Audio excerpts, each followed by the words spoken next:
Pudding বানাতে পারে না এরকম মানুষ এখন কমই আছে। আমি এখানে চিনি দিয়ে এবং গুঁড়ো দুধ খুব ভালোভাবে জাল করে নিয়েছি এবং কুসুম গরম অবস্থায় আমি এর ভিতরে 3টা ডিম ভালো করে ফেটিয়ে দিয়ে দেব। এই যে ডিমটাকে আমি খুব ভালোভাবে ফেটিয়ে নিচ্ছি। এরপর দুধের ভিতর দিয়ে দিলাম। এখন ভালোভাবে মিশিয়ে নেব।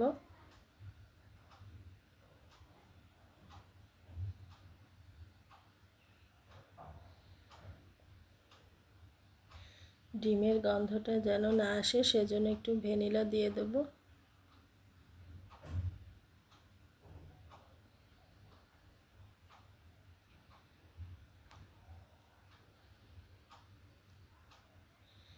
আবার ভালো করে মিশিয়ে নিচ্ছি।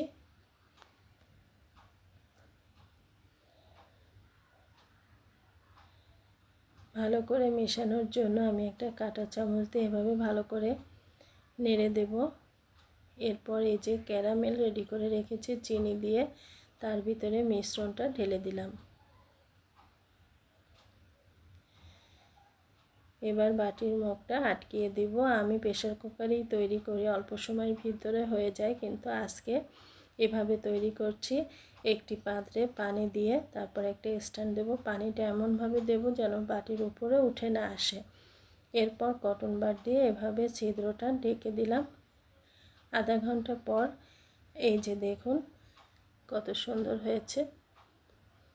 ওদিকে সফটও আছে আবার কিন্তু জমে গেছে।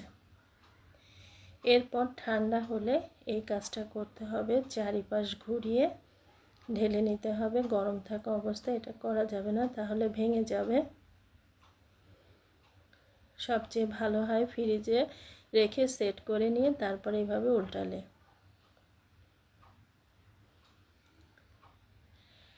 এই যে দেখুন কত সুন্দর হয়েছে পুডিংটা।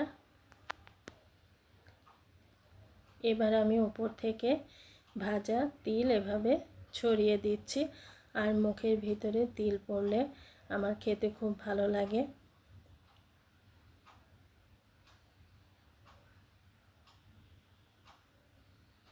এই যে হয়ে গেল আমার পুডিং। দেখুন কত সুন্দর হয়েছে, মাশাআল্লাহ দেখতে অনেক সুন্দর হয়েছিল এবং খেতেও অনেক মজা হয়েছিল।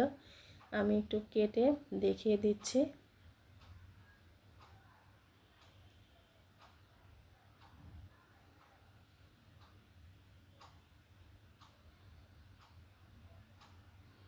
এই যে দেখুন কি সুন্দর কেটে গেল, খুব বেশি শক্তও হয়নি, আবার খেতে খুব মজা হয়েছিল।